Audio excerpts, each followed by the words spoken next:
20-day fight over in 4. Tell Hamas, no Kurds dead. One Daesh dead was the only thing left in town, and it's supposed to be the main IED factory for Daesh, so maybe this is going to end quicker than we think. Other than that, it is what it is. This is me, Syria. If anybody sees this on YouTube and they figure themselves gangster, come on to Syria. This is gangster. This is gangster, gents. Bruce Windorski and Jamie Lane are 2 American military veterans who traveled to Syria to fight against ISIS, or Daesh as it's known in Arabic. The men met while they were fighting with the American-backed Kurdish group known as the YPG. Both had hooked up with the YPG by going through their Facebook page. They used cameras to capture some of the dramatic moments they spent fighting in Syria during the first part of 2015. Okay, we're under sniper fire right now. We built a dummy. You'll hear rounds coming in soon. Whoa, there he is. Both men are part of an unusual, and some say growing, fringe group of Americans and other Westerners who choose to take up arms in Iraq and Syria to fight against ISIS. On the other side of the hill, there's a battle going on. Probably 3, 4, 5 miles away. Even though the U.S. discourages citizens from going, it isn't illegal to volunteer to fight there as long as it's not against American interests. The FBI estimates that there are fewer than 100 U.S. citizens fighting ISIS abroad. I definitely want to put my time in, and try to help with this world epidemic of ISIS cockroaches that are infesting Syria. Bruce is a former Army Ranger. He traveled to the region to avenge the death of his brother, who was killed when his Army helicopter was shot down by Iraqi insurgents in 2009.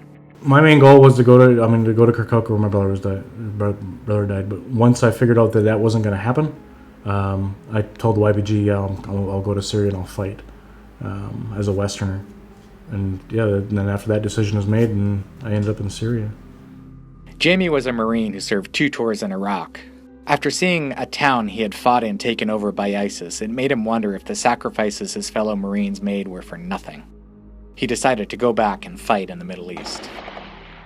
I personally promised many of the residents of that town that things would be better as soon as the United States left Iraq. Well, when I saw that video of their town destroyed, it made a liar out of me. During their time in Syria, they came across rooms ISIS used for bomb making. They found detonators made of mattress foam and bolts and deserted factories of IEDs, including one that appeared to be made of depleted uranium. A bunch of rockets, and here's 3 of them packed together. They also had some close encounters. During one long fight, both men were pinned down and thought they might not make it out alive. The Kurdish forces sent in an armored bulldozer to rescue the fighters as ISIS militants closed in. The Americans scrambled inside as the driver popped through the roof to fire at the militants as he drove with his feet. I feared death for the first time, actually, in my entire time in war. I actually felt the fear inside of me, and it was unfamiliar, and it wasn't funny. After the harrowing retreat, the Americans realized they had come as close to death as they wanted to. So we just made a retreat from a town outside of Tel Amis. They had us surrounded. We were pushed out across an open field. Tell them about how you feel, bruv. Huh? We got our Panzer here. We escaped across 2 clicks of open field. Oh, yeah. Under That was my first ever tactical retreat. Dushka I hope fire. it's my last. I think my days with the YPG are over. For Jamie, fighting ISIS with the poor and limited equipment he was given was harder than anything he'd ever experienced as a Marine. I know what it feels like now to be an insurgent against a major power, a major military, because we had the same weaponry in the YPG that the insurgents who were fighting against me in Iraq had. So it was like a role reversal kind of, and it wasn't that fun at all. It was quite eye-opening and scary. Kurds just come in and cut the wires off the batteries. Crazy shit.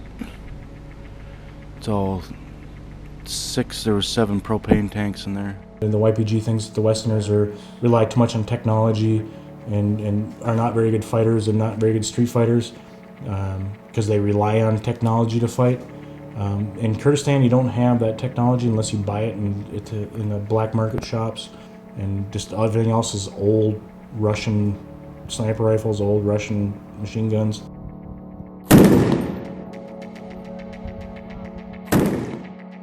Although both men voluntarily traveled to fight ISIS and help the Kurds, they are conflicted over how much the US should do. Jamie thinks the US should not send ground troops over, but it should arm the YPG. I don't think that our political system has the capacity to properly utilize our military forces in large scale in the Middle East. I don't think we know enough about the region or the culture to do that properly. We need all the friends we can get in that region, you know? And there is one staring us right in the face called the YPG. Bruce thinks the US should do more to back the Kurdish militants fighting ISIS. The only way this is going to end is if the U.S. is going to support the Kurds. The U.S. should link up with the YPG, give them the thermal imaging, and give them the night vision, and give them the modern weaponry, and then air support and anything that they do. Basically, what they've been doing in Iraq, and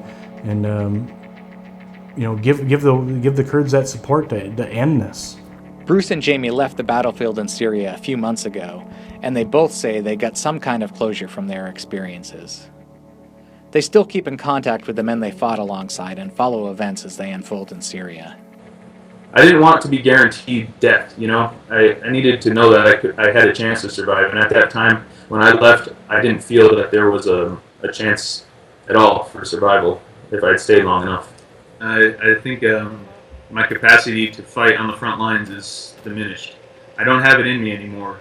And I feel like I solved some issues that I was having, you know? I mean, I got to see it. I got to put boots on the ground. I got to, I engaged several targets over there. I feel like I got that revenge part of it, you know? Yeah.